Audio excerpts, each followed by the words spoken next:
Siya ang tinawag minsan na bangungot ng isang kapitbahay. Your friendly neighborhood nightmare. Naku, hindi naman siguro. Mabait naman itong si Mystica. Yun nga lang, madalas ay nababalita ang mga away niya sa kapitbahay niya. Kung minsan napabalita ang away niya sa kapitbahay, kaugnay ang kanyang anak na binata, at ang akala natin ay tapos na ang kabanatang iyon, heto na naman ang pagbukas ng bagong istorya. Ang pinag-awayan naman ni Mystica sa kanyang kapitbahay ay kaldero. Ito ang kwento ng kapitbahay natin na si Mystica.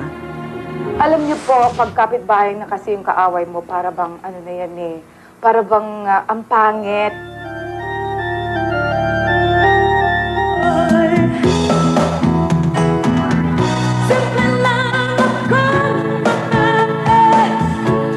Si Mystica, nakilala sa kanyang ama, simple lang.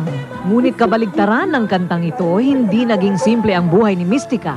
Lalong-lalo na pagdating sa relasyon niya sa kanyang mga kasamahan sa industriya. Di ba kayo po ang... Gimmick din ho yan ni Mystica. It's not true! It's not true! Mystica versus AG.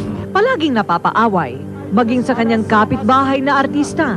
Ang purpose ko naman po talaga na idinaan ko muna sa barangay, gusto ko maging maayos na to.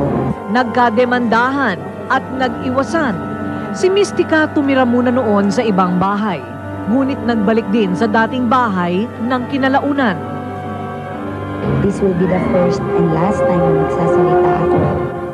Ayaw salita tungkol sa kanilang nakaraang away ng kanyang kapitbahay si Ay de las Alas. Pero mula dito sa kanyang bahay, makikita natin na ayaw na rin niyang tumira dito sa North Susana. Sa pagbabalik ni Mystica ay umalis naman si Ay. Ngunit kung akala ninyo ay kapwa artista na kapitbahay lang ang nakakaaway ni Mystica, Akala niyo ba siguro hindi ko alam kung ano naririnig ko, ano? Sinabi niyo daw na racket daw itong bahay ko. Alam mo sa totoo lang, mali kayo dyan. bakit ano akala niyo sa akin? Tanga? At mula sa kanyang nakaaway na kanyang kapitbahay dito sa kanyang kanan sa North Susana Village, naku, nakahanap na naman din naglaon si Mystica ng bagong makakaaway. Ngayon naman, yung kapitbahay niya doon sa kaliwa. Dahil lamang, nakuhulaan ninyo, dahil lamang sa kaldero. Ito si Lorna, ang nagpakilala na tindera ng kaldero na si Sally kay Mystica.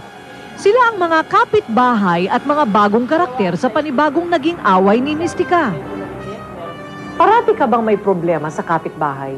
Ito involves money ito eh. So, you know, hindi ko feel talaga na at that time I have to spend almost 40,000 para lang sa isang cookware na iisa lang na kaldero. Dahil umasa ang dalawa na bibilhin ng kaldero, doon na nagsimula ang away ng magkakapitbahay.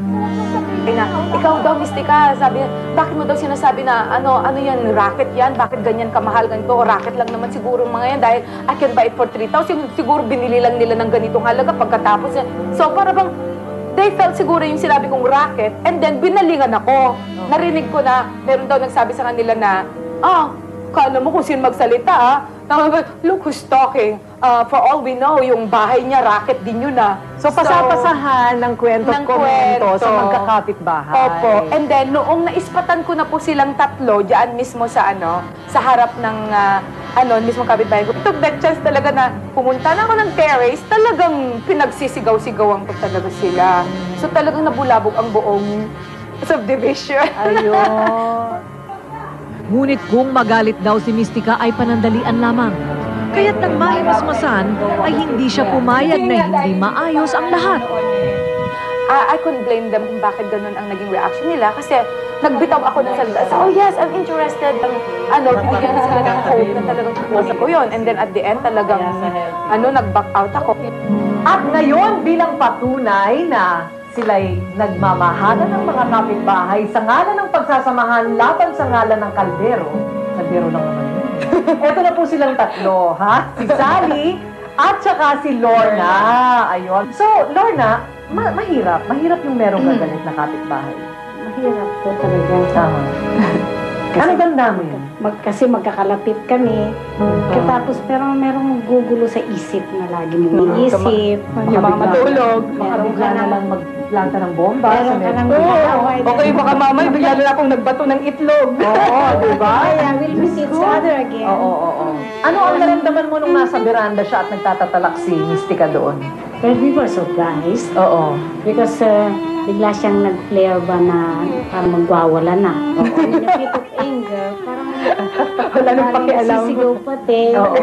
In a loud voice, nakakaya sa kapitbahay. So, na-shock kami. Ganyan. So better na rin. Nung lumapit naman at nag-reach out sa'yo si Mystica, Mabuti okay naman palang loob. Oo, nagulat din. Hindi mo na siya pinahirapan. Okay lang. Okay lang. Mabuti nga ho yun. Para Oo. magkaayos din. Oo. Ano naramdaman niyo nung magkakagalit kayo ni Mystica? Kasi hindi naman ho, kung iisipin ko, hindi naman dapat kagalitan yun eh. Oo. Dahil, saka si Mystica naman ho talagang maganda ang PR niya. Oo. Ay nagkaroon po kami ng tianggi niya sa kanto ng North Susana. Pinakyaw ko lahat yung mga ano niya. Kami nagtitinda ng kami namamahala ng tianggi. Yan ang peace offering mo. Oo, yung mga longganisa niya, yung mga Ayan, nabili fruits, siya. tapos may mga damit-damit Okay naman yun pa. siya. Sa kanila ako bumili. Just to show talaga na wala na sa akin yun eh. Ngayon, bilang patunay na talagang best of friends na sila, magkaka-classmate pa sila ngayon sa Taibo. Ang dating magkakaaway-away na magkakapitbahay, ngayon, nagbabanding na.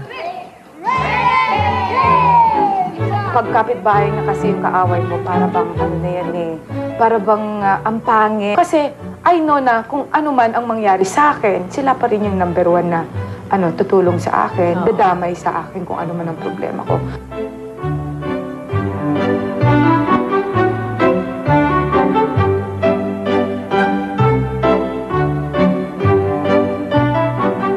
Kahit si Mystica ang magsasabi mismo na mahirap ang may kaaway na kapitbahay, masaya naman kami para sa kanya dahil kapag nasimulan mo nga daw yung pakikitungong mali sa kapitbahay, ay masusundan na kaagad ng pakitungong magulo sa iba pang tao.